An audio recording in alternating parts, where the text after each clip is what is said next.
Episode की शुरुआत में एक औरत को कोशी के स्कूल में स्पीच देते हुए दिखाया जाता है और वो औरत अपना नाम इनाहो काम मेदा बताती है और वो अब से कोशी की कक्षा को राजनीति और अर्थशास्त्र पढ़ाएगी। तभी सनाए का ध्यान इनाहो पर जाता है जो कोशी को देख रही होती है। उसके बाद इनाहो सनाए की ओर देखकर थोड़ा सा स्माइल करती है जो जानकर सनाए थोड़ा घबरा जाती है। उसके बाद इनाहो को कोशी की कक्षा में पढ़ाते हुए दिखाया जाता है जहाँ पर वो कोशी से संविधान के अनुच्छेद 37 के बारे में पूछती है, जिस पर कोशी आधा उत्तर देने के बाद सोचने लग जाता है। इतने में ही बहुत अधिक गति से इनाहो उसे उसके प्रश्न का उत्तर बताती है जो जानकर कोशी का ये रिएक्शन होता है जो देखकर कोशी के अहम को ठेस पहुंचती है और वो उसकी भरपाई के लिए इनाहो से संविधान के कुछ अनुच्छेदों के बारे में पूछता है जिनका इनाहो बहुत ही सरलता से उत्तर दे देती है जो देखकर कोशी का ये रिएक्शन होता है। कोशी की ऐसी स्थिति देखकर सनाया अचंभित हो जाती है। उसके बाद कोशी प्रसन्न हो जाता है जब उसे पता चलता है कि इनाहो भी उसी की तरह प्रोसिक्यूटर बनना चाहती थी और वो कोशी को कहती है कि यदि उसे कुछ समझ ना आए तो वो उसके पास आ सकता है। उसके बाद जब कोशी और उसके साथी घर जा रहे होते हैं तभी वहाँ पर इनाहो भी आ जाती है और वो कोशी को अपने घर पर आमंत्रित करती है जिससे कोशी थोड़ा लाल हो जाता है। इनाहो कोशी को रेफरेंस मटेरियल देने की बात करती है जिससे कोशी को उसकी पढ़ाई में सहायता हो जाए, जो सुनकर कोशी इनाहो के साथ जाने के लिए हाँ कर देता है। और जब मोमो को भी उनके साथ जाने के लिए पूछती है तो इनाहो उसे ये कहकर मना कर देती है कि उसकी कार में बस 2 लोगों की ही जगह है, जो जानकर मोमो और इरोहा के मुंह लटक जाते हैं। अगले सीन में कोशी को दिखाते हैं जो इनाओ के घर पर कानून से जुड़ी पुस्तकें पढ़ रहा होता है और वहीं पर सनाए भी पहुंच जाती है जो उन दोनों पर ही नज़र रख रही होती है क्योंकि उसे कुछ गड़बड़ लगती है। तभी इनाओ कोशी की ओर एक लकड़ी का हथौड़ा लेकर आती है जो देखकर सनाए को लगता है कि इनाहो एक असैसिन है और कोशी को मारने वाली है और जैसे ही सनाए इनाहो को रोकने के लिए आगे बढ़ती है तभी इनाहो कोशी को पीछे से गले लगा लेती है जो देखकर सनाए का कुछ ऐसा रिएक्शन होता है। एकदम से चौंक कर कोशी पूछता है, ये आप क्या कर रही हैं? तभी वही लकड़ी का हथौड़ा दिखाते हुए इनाहो कहती है, देखो ये वही लकड़ी का हथौड़ा है जो कैनेडी की हत्या के लिए उपयोग हुआ था। ये रेयर है ना? कोशी कहता है हाँ। इनाहो कहती है मेरे पास और भी आश्चर्यजनक चीज़ें हैं। उसके बाद कोशी अपने घर जाने के लिए कहता है जिस पर इनाहो कहती है पर मैं चाहती थी कि तुम सुबह तक रुक जाओ, लेकिन कम से कम मुझे तुम्हें तुम्हारे घर तक तो छोड़ने दो। जब वो दोनों वहाँ से चले जाते हैं तभी सनाए इनाहो के कमरे में आती है और कमरे की तलाशी करती है जहाँ पर उसके हाथ एक पुस्तक लगती है जिसे देखकर उसका कुछ ऐसा रिएक्शन होता है क्योंकि उस पुस्तक में कोशी के परिवार के बारे में पूरी डिटेल में लिखा होता है। अगले सीन में सनाए मोमो को कोशी को दिखाते हैं जहाँ पर सनाए कोशी से पूछती है चलो साथ में लंच करें। कोशी हाँ कर देता है। तभी वहाँ पर इनाहो भी आ जाती है और कोशी से पूछती है कि क्या मैं भी तुम्हारे साथ लंच कर सकती हूँ, जिस पर सनाए कहती है मुझे लगता है ये असामान्य है एक शिक्षिका का अपने शिष्य के साथ लंच करना। लेकिन कोशी हाँ कर देता है जो सनाए को ठीक नहीं लगता। तभी वहाँ पर इरोहा और हांजो भी आ जाते हैं। उसके बाद जब कोशी अपना टिफ़िन खोलता है तो उसमें से एक ब्रा निकलती है जो उसकी कक्षा की एक लड़की की होती है जो कहती है ये तो मेरी ब्रा है जो चोरी हो गई थी। वो लड़की कोशी से पूछती है तुम्हारे पास ये क्यों थी?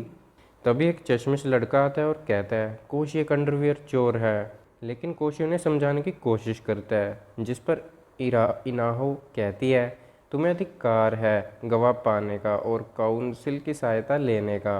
उसके बाद इनाहो कहती है अब समय आ गया है परीक्षण का, जो देखकर सनाए कहती है मुझे पता था ये कोशी की ही शत्रु है। अगले सीन में इरोहा और हांजो की मकान मालकिन को जज के रूप में दिखाया जाता है जो देखकर वो दोनों परेशान हो जाते हैं। सनाए और इनाहो को प्रोसिक्यूटर के रूप में दिखाया जाता है। कोशी और उसके खेल शिक्षक को आरोपी के रूप में दिखाया जाता है और वहीं पर शुरू होती है उन सभी की सभा। और इनाहो सरलता से बता देती है कि खेल शिक्षक ही दोषी है। उसके बाद उस खेल शिक्षक का कुछ ऐसा हाल कर दिया जाता है। उसके बाद जब मोमोको खुश होते हुए कोशी के पास उससे बात करने जाती है तो वो देखती है कि कोशी तो पहले ही नाव में लगा हुआ है और ये सब सनाए दूर खड़ी देख रही होती है। लेकिन उसे अजीब लगता है और वो मन में कहती है, एक हत्यारी कोशी की सहायता क्यों कर रही है? लगता है मुझे लड़ाई करनी ही पड़ेगी। अगले सीन में इनाहो को दिखाते हैं जैसे ही वो अपनी गाड़ी के पास जा रही होती है तभी सनाए वहाँ पर टेंचू वॉरियर की ड्रेस पहनकर आ जाती है और इनाहो को कहती है, मुझे पता है तुम एक हत्यारी हो जो कोशी के पीछे पड़ी हो। इससे पहले उसे कुछ हो मैं तुम्हें हरा दूंगी। इतना कहते ही सनाए इनाहो पर हमला करने के लिए आगे बढ़ती है। तभी इनाहो कहती है, रुको सनाए सान। जो सुनते ही सनाए कहती है, मैं सनाए नहीं हूँ, सच में मैं टेंचू योद्धा हूँ, उमा कमेन। इनाहो कहती है, तुम्हें मुझसे अपनी पहचान छुपाने की कोई आवश्यकता नहीं है, मुझे ये सब कुछ पहले से ही पता है। उसके बाद इनाहो अपनी पहचान बताती है, एक औरत जो गिर चुके क्लैन से है। उसके बाद इनाहो एक कहानी सुनाती है जिसमें कैसे दो पक्षों के बीच लड़ाई हुई इनुजुका पक्ष के रक्षक का अधिकार पाने के लिए। वो दो पक्ष और कोई नहीं, सनाए का नाकाजिमा और इनाहो का कामेदा, जहाँ पर नाकाजिमा पक्ष कामेदा पक्ष को हरा देता है। ये सब सुनकर सनाए कहती है, मुझे पता नहीं था कि ऐसा भी इतिहास था। इनाहो कहती है, लेकिन चिंता मत करो, नाकाजिमा पक्ष के लिए मेरे मन में कोई द्वेष नहीं है और मैं कोशी को भी नहीं मारना चाहती। सनाए पूछती है, अगर ऐसा है तो तुम कोशी के पीछे क्यों पड़ी हो? इनाहो कहती है, मेरा सपना है कि मैं इनुजुका परिवार के रक्षक की भूमिका निभाऊं, लेकिन वो तुम्हारा कर्तव्य है, तो कम से कम मैं कोशी से के पास रहना चाहती हूँ ताकि मैं उसके कुछ काम आ सकूँ, इसलिए मैंने कानून पढ़ा और शिक्षक बन गई। सनाए कहती है, अगर ये कोशी के भले के लिए है तो मैं तुम्हारे शब्दों पर विश्वास करती हूँ। अगले सीन में इनाहो को दिखाते हैं जो कोशी को पढ़ा रही होती है और कोशी को इनाहो का पढ़ाया हुआ सब समझ आ रहा होता है। इनाहो को पता चलता है कि मोमोको उन दोनों को छुप छुप कर देख रही है। इस पर इनाहो कोशी को उसकी परेशानी के बारे में पूछती है, जिस पर कोशी कहता है कि उसे मार्शल आर्टिस्ट पसंद नहीं है और उन्हें अजीब भी कहता है और वो ये भी कहता है, मैं इन मार्शल आर्टिस्ट से के बीच रहकर प्रोसिक्यूटर नहीं बन पाऊंगा। जो सुनकर मोमोको को बुरा लगता है। इनाहो कहती है, मैं तुम्हारे साथ हूँ, तुम्हें बस ये सोचना है कि तुम अपने सपने को कैसे साकार कर सकते हो। उसके बाद मोमोको कोशी के लिए कुछ खाने का बनाने लगती है और कहती है, मुझे भी कोशी जी की सहायता करनी है उनका सपना साकार करने में। तभी मोमोको के पास इनाहो आ जाती है और कहती है, ये सुनकर बुरा मत मानना, मुझे पता है तुम ये बात जानती हो कि कोशी एक प्रोसिक्यूटर बनना चाहता है, लेकिन तुम उसका सपना पूरा होने में एक बाधा बन रही हो। जो सुनकर मोमोको चौंक जाती है। इनाहो आगे कहती है, तुम एक बार उसके दृष्टिकोण से सोच कर देखो। इतना कहकर इनाहो वहाँ से चली जाती है और मोमोको पूरी तरह से टूट जाती है और कहती है, कोशी जी मुझे क्या करना चाहिए? अगले सीन में सनाए को दिखाते हैं जो वर्षा से बचने के लिए एक छत के नीचे खड़ी होती है। तभी उसका ध्यान मोमोको पर जाता है जो वर्षा में चल रही होती है पागलों की तरह। तभी सनाए उसे रोकती है। अगले सीन में मोमोको को सनाए के घर में दिखाया जाता है जहाँ पर मोमोको सनाए को सब कुछ बता देती है और दुखी होती है। सनाए मोमोको को कहती है, लेकिन तुम कोशी को अलग प्रकार से प्रभावित कर रही हो। जो सुनकर मोमोको को कुछ समझ नहीं आता। सनाए आगे कहती है, मुझे लगता है कि कोशी थोड़ा बदल गया है जब से मोमोको उसके जीवन में आई है। जो सुनकर मोमोको खुश हो जाती है। अगले सीन में इनाहो कोशी को अपने हाथों से बना रात्रि भोज खिलाती है और कोशी उसका रात्रि भोज खाकर इनाहो की प्रशंसा करता है और कहीं ना कहीं इनाहो कोशी को अपने कॉन्फिडेंस में ले रही होती है। उसके बाद जब कोशी अपने बेड पर लेटकर कहता है, कितना तृप्त कर देने वाला दिन था, इतने में ही वहाँ पर इनाहो आ जाती है और कहती है, मुझे सुनकर अच्छा लगा, दिन को समाप्त करने के लिए अब हम प्रेम करेंगे। ये कहकर इनाहो कोशी से चिपकने लगती है।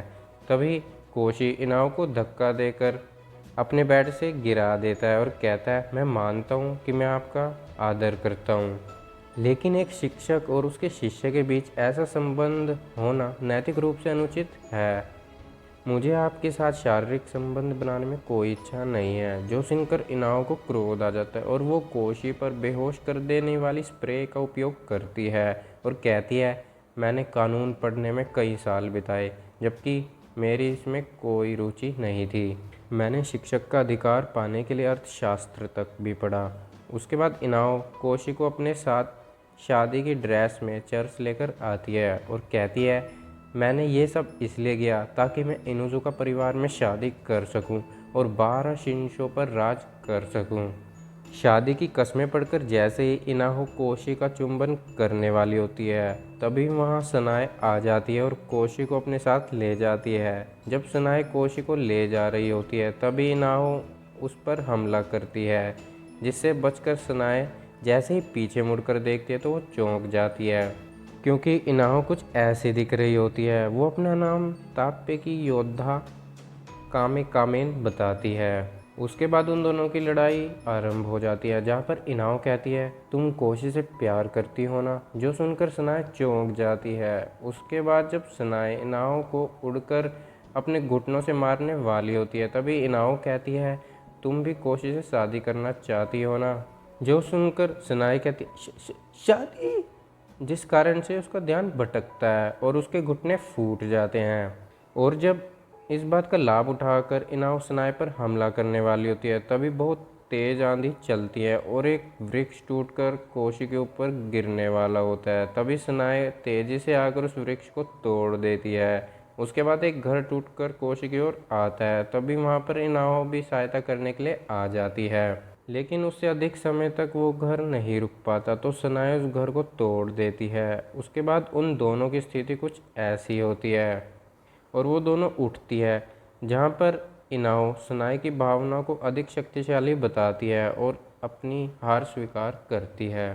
तभी वो दोनों देखते हैं कि मोमो को भी वहीं पर आ रही है। इनाओ पूछती है, वो यहाँ क्या कर रही है? सनाए कहती है, मैंने उसे बताया। इनाओ कहती है, लेकिन ये तुम्हारे लिए एक अवसर था, तो क्यों?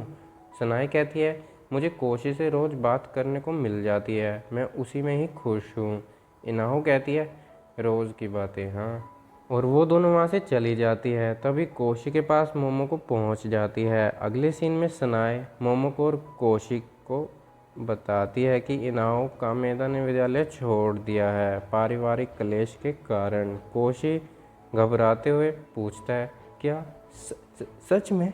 मोमो को पूछती है, क्या आप खुश हो मुझे अपने साथ पाकर? कोशी कहता है, नहीं, जिससे वो दोनों चौंक जाती है। वो आगे कहता है, मैं ये ही कहता, लेकिन तुम सुनने वाली हो ही नहीं, तो अब जो करना है करो। जो सुनकर मोमो को प्रसन्न हो जाती है। और इसी के साथ ये एपिसोड यहीं पर समाप्त हो जाता है। अगर आप सभी ने वीडियो पूरा देख लिया है तो इस चैनल को सब्सक्राइब करते ही जाना, आप बहुत मेहरबानी होगी।